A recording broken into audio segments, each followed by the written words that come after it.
Assalamualaikum warahmatullahi wabarakatuh. Alhamdulillah, assalatu wassalamu ala rasulillah.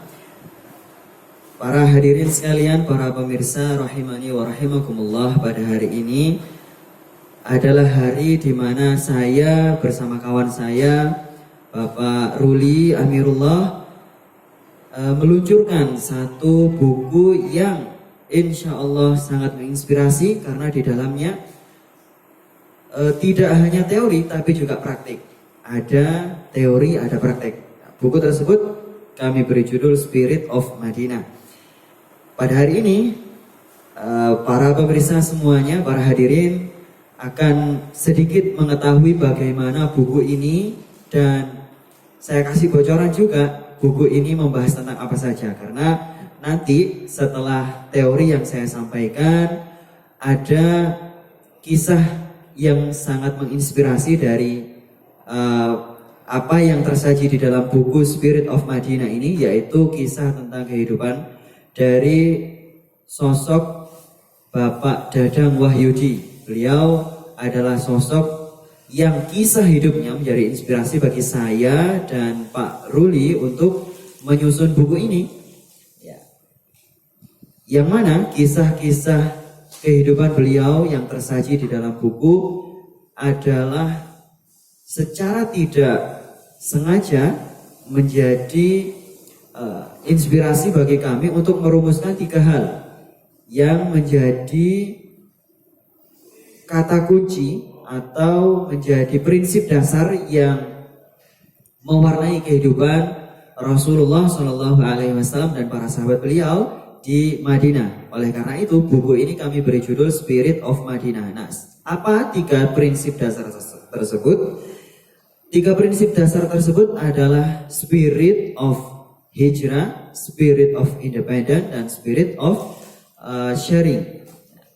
3 prinsip ini ada di kehidupan Madinah pada saat Rasulullah SAW dan para sahabat beliau masih hidup. Bahkan ketika Rasulullah wafat juga sudah terus berlangsung 3 spirit ini. Nah, 3 spirit ini kami temukan di dalam banyak sekali catatan-catatan sejarah yang ada di masa Rasulullah, dan ada juga di dalam kehidupannya Bapak Dadang Wahyudi, yang itu kami sampaikan juga di bab terakhir.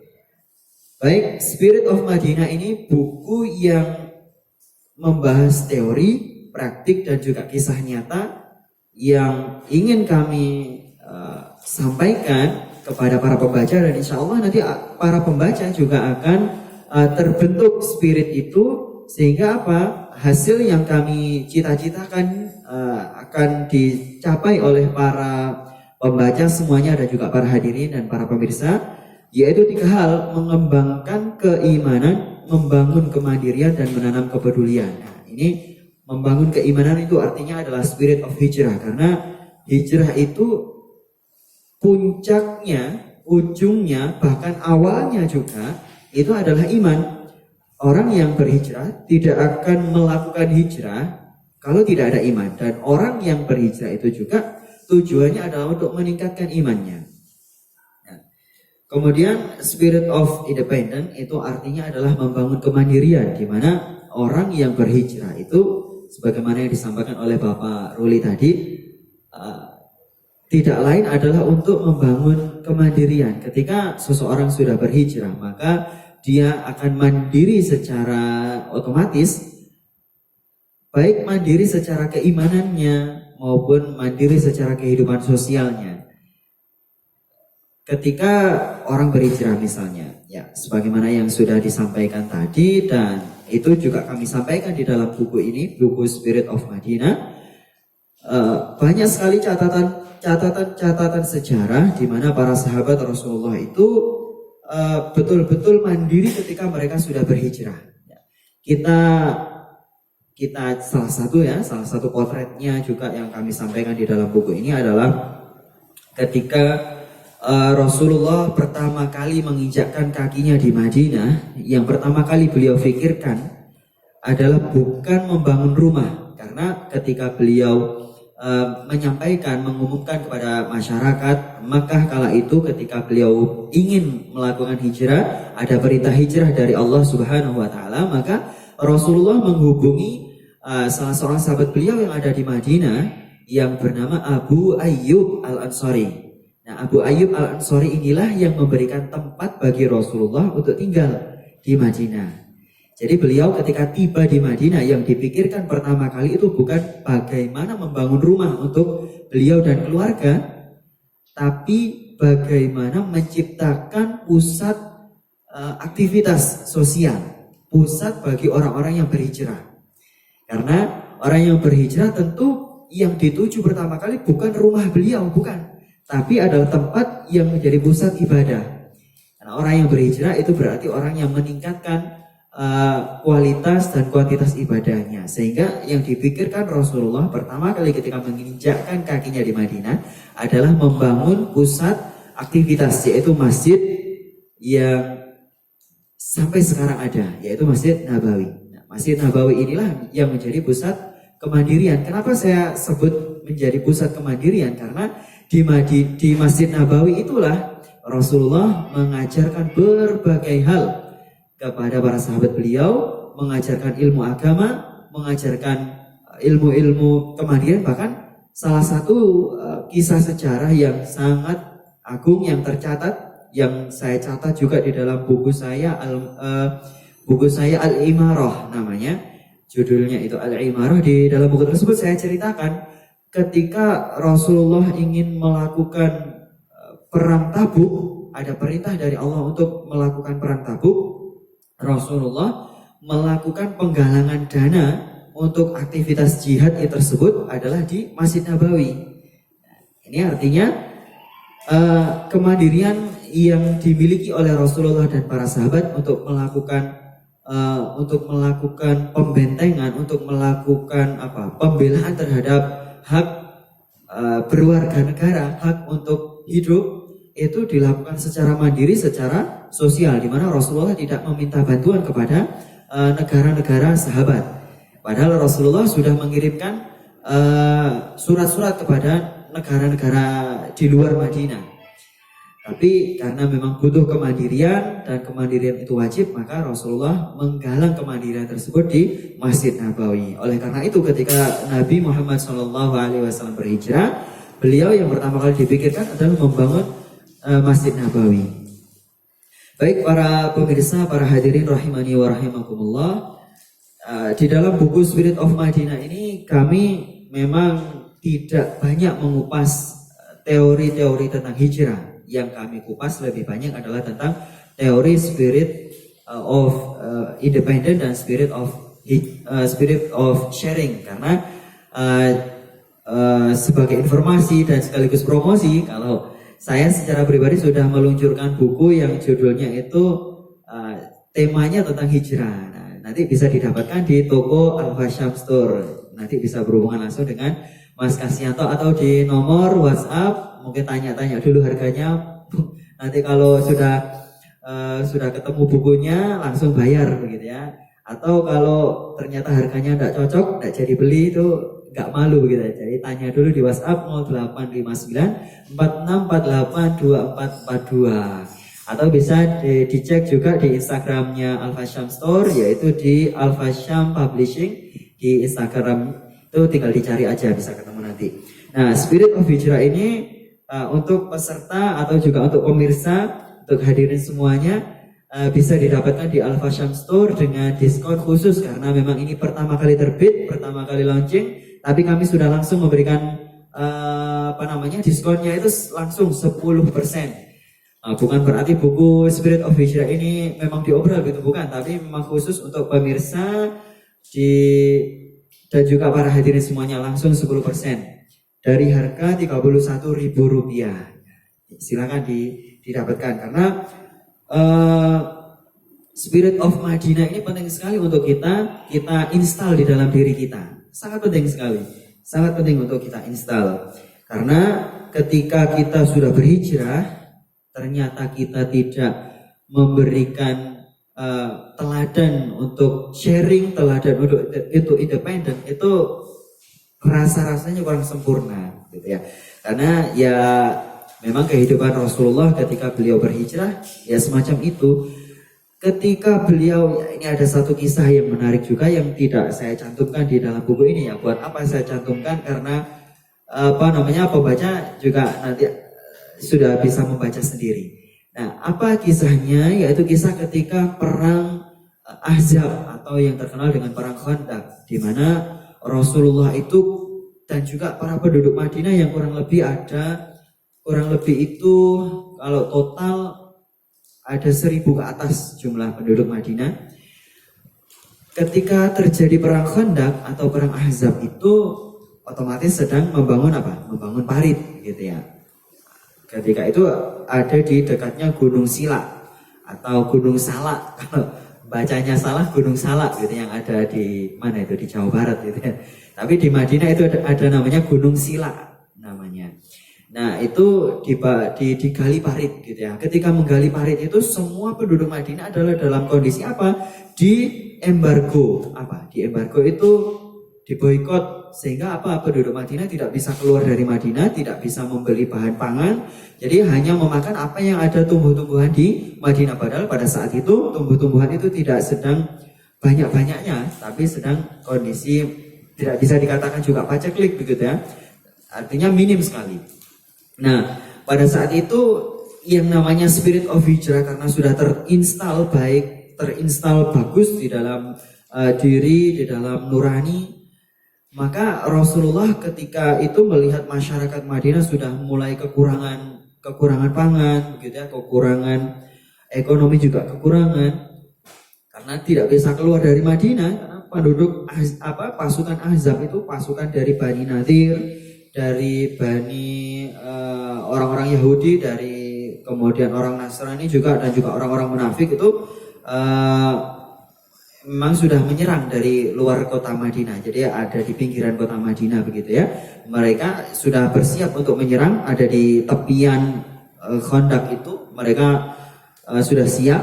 Nah, Rasulullah dan para sahabat terus saja menggali menjaga perbatasan itu. Nah, ketika itu terjadi karena sudah sekian waktu. Nah, ini kisah ini ada di buku saya yang saya juga lupa judulnya. Ini manusia mati pun ingin berbagi. Nah, itu ada di kisah ini, sudah saya tulis di situ. Nah, ketika para sahabat mengalami kelaparan begitu ya, Rasulullah juga mengalami kelaparan.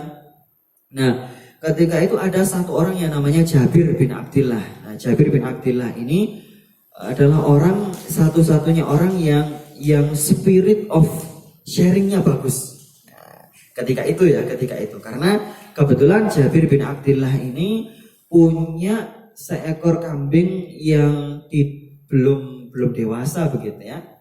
Belum dewasa, punya seekor kambing di rumahnya. Nah, istrinya didatangi oleh Jabir ya, pulang gitu. Ketika memang belum waktunya menggali parit, Jabir ini pulang sebentar, mohon pamit kepada Rasul, pulang sebentar. Kemudian ketemu dengan istrinya, kamu punya makanan apa coba? Gak punya makanan apa-apa gitu. Ya sudah, itu aja, ada kambing itu, sudah. Ini kasihan karena Rasulullah dan para sahabat beliau sedang menggali parit, mereka semuanya sedang kelaparan. Nah, enaknya kita kasih kambing ini aja. Oke, setuju ya? Oke, setuju. Sudah.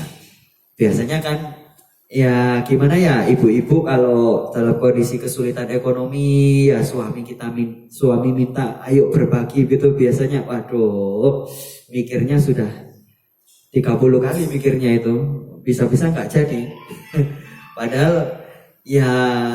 Padahal juga ada tabungan begitu ya. Tapi yang namanya istri juga pikirannya bercabang begitu ya. Kalau suami biasanya nggak pikir panjang. Yang penting berbagi aja gitu ya. Nah, ini luar biasa dalam kondisi yang ekonomi susah begitu, ternyata Jabir bin Abdillah dan istrinya memiliki spirit of sharing yang bagus gitu ya. Tidak peduli sudah. Sebagaimana dikisahkan di dalam surah Al-Hasyr itu Allah Subhanahu wa taala memuji para sahabat dari kalangan Ansor, yaitu yang ada di Madinah. wa yu'thiruna ala anfusihim. Para orang-orang Ansor itu isar, lebih lebih mementingkan kebutuhan orang-orang dibandingkan kebutuhan dirinya sendiri. Wa yu'thiruna ala anfusihim walau kana bihim khososoh, padahal mereka itu sangat butuh terhadap apa yang mereka miliki. Nah, ini Jabir bin Abdillah dan istrinya luar biasa. Akhirnya apa? Ketika sudah sepakat, oke, kita sedekahkan kambing ini kepada para sahabat, para Rasulullah dan para sahabat beliau yang ada di Khandaq. Oke, Jabir bin Abdillah datang ke Rasulullah di tengah sedang menggali parit bersama para sahabat. Nah, ketika itu Jabir bin Abdillah langsung menggandeng tangan Rasul, lalu apa? Dibisiki, ya Rasul, mohon maaf, ini ada kambing, saya pengen ngajak Anda untuk makan. Kasihan Anda sudah lapar tadi. Nah, ini sebelumnya ada kejadian. Nah, kejadiannya apa? Kejadiannya luar biasa, di mana ada mukjizat di mana seluruh sahabat yang sedang menggali parit itu tidak ada satupun yang kuat untuk memecahkan batu besar. Karena apa? Karena semuanya sedang dalam kondisi kelaparan. Ya, kelaparan dalam kalau tidak salah 3 hari. Kelaparan 3 hari, ya otomatis untuk memecahkan batu yang menghalangi proses penggalian parit itu tidak mampu. Ternyata Rasulullah mampu untuk memecahkan batu tersebut. Hanya beliau yang mampu. Padahal apa? Ketika beliau mengangkat tangan, mengangkat besi apa? Mungkin alat apa gitu ya untuk memecahkan batu itu baju beliau terangkat dan kelihatan di perut beliau itu ada 3 buah batu yang diikat ke perut beliau untuk mengganjal laparnya. Nah, ini kejadian ini diingat betul oleh Jabir bin Abdillah. Kemudian apa? Ketika membisikkan itu, Jabir bin Abdillah hanya mengajak Rasulullah untuk makan. Yang diajak hanya Rasulullah. Kan apa? Ya masa kambing kecil itu mau diumumkan, ayo makan semuanya, gitu kan? Nggak akan mungkin ya. Ya, ternyata yang diajak makan itu hanya Rasulullah. Nah, apa yang terjadi? Karena Jabir bin Abdillah itu membisiki, ya Rasul, ayo makan ke rumah saya, itu ada kambing, kita makan, kasihan jenengan sudah lapar. Ya, ternyata apa? Ya, Jabir bin Abdillah ini bisik-bisik karena ya takut nanti teman-teman beliau itu dengar begitu ya. Kalau semuanya dengar nggak dikasih juga kan kasihan, malu begitu ya. Kemudian juga nggak akan cukup, masa 1 ekor kambing dimakan kurang lebih 500 mungkin ya, 500 laki-laki yang ikut menggali parit begitu ya. Nggak akan cukup begitu ya. Ternyata apa yang terjadi? Sudah kadung Jabir bin Abdillah itu bisik-bisik, ternyata apa? Ya ma'syarul ansar, ya ma'syarul muhajirin, ayo semuanya makan. Jabir punya makanan banyak, ayo makan. Ya namanya Jabir ini ketir-ketir kok tambah diumumkan, gimana sih namanya? Aduh, ya namanya Jabir nggak mau memprotes gitu ya. Cuman di dalam hati tuh, aduh, kok tambah diumumkan gitu ya. Nabi ini, aduh, gimana ini ya, masa cukup gitu kan? Ya raut mukanya Jabir ini ketahuan sama Nabi. Sudah Jabir, tenang aja, ayo pulang. Semuanya berangkat gitu ya. Sudah berangkat semuanya, datang ke rumah, semuanya sudah ngumpul semuanya. Ya namanya orang-orang sudah kelaparan, dikasih tahu Nabi ada makanan, ya gimana kan, seneng gitu kan. 3 hari, coba kebayang, kita sehari aja nggak makan nasi, nggak ketemu nasi, dikasih tahu ada gorengan gitu aja sudah senengnya luar biasa gitu ya. Apalagi nih makan kambing, waduh, semua orang seneng banget gitu ya. Nah ternyata apa? Sudah semuanya tunggu di luar semuanya, kata Nabi begitu, tunggu di luar semuanya, saya dan Jabir masuk. Oke, sudah masuk, ternyata kambingnya sudah disembelih, sudah siap, bumbu-bumbunya juga sudah siap semuanya. Jabir keluarkan makanannya. Oke, makanannya dikeluarkan, dikuali begitu, kuali dari tanah. Sudah datang. Kemudian apa? Nabi oke Jabir, mana makanannya sudah di depannya Nabi begini, kambing dan kuahnya, kemudian apa, ada juga ini apa, pada saat itu labu begitu ya, untuk teman makan. Kalau kita kan nasi begitu ya, kalau di zaman Rasul itu labu sama roti itu sebagai pengganti nasi kalau di kita. Kurma juga nggak ada pada saat itu, adanya cuma itu tadi kambing yang ada kuahnya, kemudian mungkin gulai begitu ya, siang-siang ini makan gulai sama es teh gitu, oh mantap ini.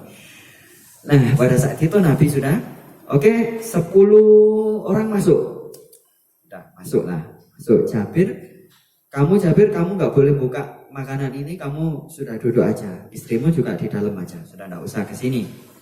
Udah 10 orang. Oke, mana tangannya semuanya? 10 orang tangan, jadi nggak pakai piring pada saat itu, karena pada saat itu sebetulnya sudah ada piring di zaman Nabi, sudah ada piring dari kaca itu sudah ada, dari lempengan besi juga sudah ada pada saat itu. Tapi karena kondisi ekonomi begitu ya, makanya ada yang bawa daun kurma pada saat itu ada juga. Nah, semuanya ayo makanan, tangannya disiapkan semuanya begini, tangannya ditengadahkan semua. Nabi ngambil dari dari roti begitu, roti gandum yang keras begitu. Roti gandum dikasih 1 cuil, kemudian kuahnya, kemudian dikasih dagingnya. Udah 10 orang, yuk makan semuanya. Gak boleh dibawa keluar, makan semuanya. Makan di situ 10 orang, selesai silakan keluar. Yuk 10 lagi masuk. Kasih lagi begitu lagi, daging, ada roti tadi, roti keras. Roti keras kalau rotinya enggak roti yang bermerek gitu, yang mereknya bla bla bla roti begitu ya, itu enggak mau gitu ya, harus merek itu. Padahal ya perut kalau sudah kenyang itu kan mau merek apa juga enggak peduli sebetulnya ya. Tapi yang namanya lidah gitu ya. Tapi pada saat itu yang dimakan itu sudah roti keras sama gulai sama daging kambing. Udah 10 orang, berarti sudah berapa tadi? 20 orang. Oke, 20 orang selesai 10 orang selesai makan. Semuanya ketika keluar dari rumahnya Jabir itu ngasih testimoni ke teman-teman yang ada di situ. Enak makanannya, kenyang. Mantep deh makanannya. Oke, masuk 10 orang lagi. 20 orang sudah keluar kan? 10 orang. 10 orang makan, selesai, keluar semuanya. Dan itu selesai semuanya, lebih kurang 500 ke atas jumlahnya orangnya, orang laki-laki semuanya. Keluar itu dalam keadaan kenyang semuanya. Nah, oke, selesai, semuanya selesai ya. Oke, selesai. Ayo Jabir sama istri, ayo makan bareng. Makan bareng yang itu tadi, yang ada di kuali itu tadi. Makan bareng sampai kenyang. Nah, selesai kan? Selesai. Sudah. Terima kasih Jabir atas makananmu. Nabi biasa kalau Nabi selesai dikasih makanan itu mendoakan. Terima kasih Jabir, saya doakan bla bla bla. Selesai, sudah keluar semuanya. Jabir balik lagi. Nah, kejadian itu coba dibayangkan. Jabir kemudian menceritakan kepada periwayat hadis yang lainnya. Mungkin kalau ada zaman sekarang namanya wartawan gitu ya. Reporter. Diceritakan, kejadian itu padahal ada di atas jumlahnya itu 500 orang. Semuanya makan dengan kenyang dan kami sekeluarga sama istri dan anak dan juga sama Rasulullah juga makan dengan kenyang. Coba bayangkan, seekor kambing dimakan segitu banyak orang dengan kenyang. Mustahil kan? Nah, itulah mukjizat. Itulah mukjizat. Jadi spirit of sharing itu luar biasa. Tidak peduli kondisi apapun, yang penting kita sharing aja. Sudah, sharing aja sebagaimana yang disampaikan tadi oleh Pak Ruli, bahwa yang terpenting itu sharing. Mau kondisi miskin, mau kondisi kaya, yang terpenting itu sharing. Apapun yang kita punya, sekalipun itu berupa senyum. Makanya sampai kata Nabi, tabassumuka fi wajhi akhika laka shadaqah. Senyummu kepada saudaramu itu bernilai sedekah. Wa amruka bil ma'ruf wa nahyuka 'anil munkar sedekah. Kamu nyuruh orang lain berbuat baik itu sedekah. Kamu melarang orang lain berbuat jahat itu sedekah. Nah, itulah sharing, itulah spirit of sharing. Jadi para hadirin semuanya, para peserta, para pemirsa, untuk menjiwai spirit of sharing itu ketika kita sudah berhijrah, ketika kita sudah independen, walaupun kita independennya itu baru mungkin kita punya tabungan itu baru 10 juta, 20 juta rupiah, kemudian punya kalung emas, punya apa dan lain sebagainya, atau bahkan kita punya motor pun rodanya cuma satu misalkan. Nah itu tetap aja spirit of sharingnya itu tetap aja. Nah itu nanti akan ada inspirasi dari Pak Dadang dan itu sudah kita ceritakan juga di dalam buku Spirit of Madinah ini. Baik para pemirsa, para hadirin, para peserta semuanya, rahimani wa rahimakumullah, kiranya sedikit tentang apa itu Spirit of Sharing, Spirit of Independence, Spirit of Hijrah itu kami paparkan secara komplit di dalam buku Spirit of Madinah.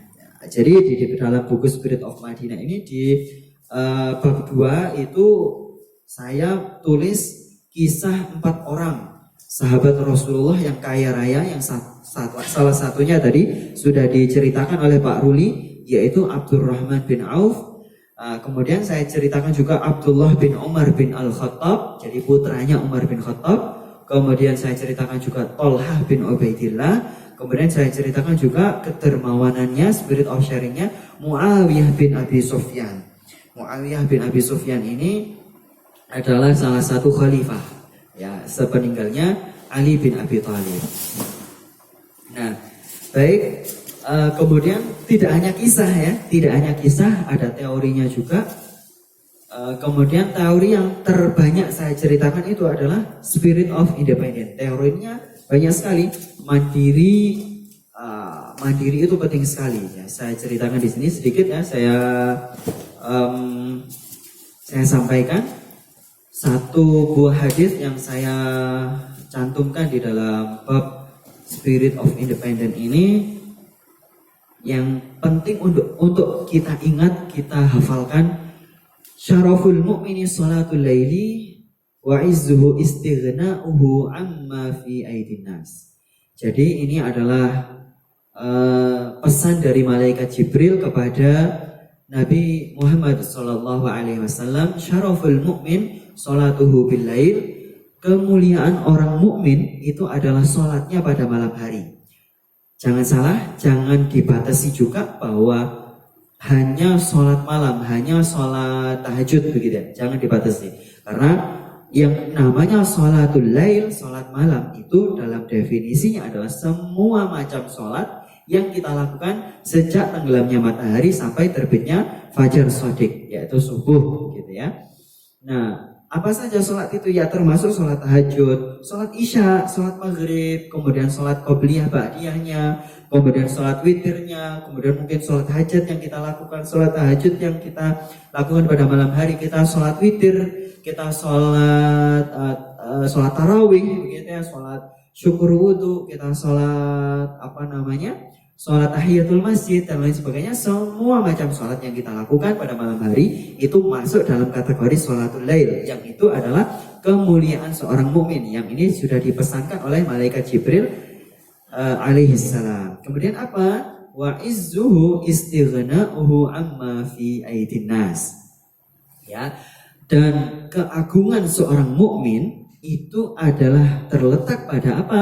Istighna'uhu, merasa cukup, merasa kaya, merasa tidak butuh, amma fi aidin nas, dari apa yang ada di tangan orang lain.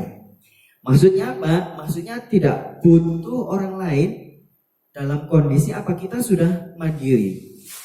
Ya, karena kadang begini ya, kadang kita sudah punya mobil begitu ya, tapi merasa saya ini kayaknya perlu deh dapat bantuan dari pemerintah untuk terbebas dari pandemi begitu ya. Padahal punya mobil. Saya ini kayaknya butuh deh bantuan dari teman-teman saya untuk biaya nikah. Padahal dia punya tabungan 50 juta rupiah. Nah, semacam ini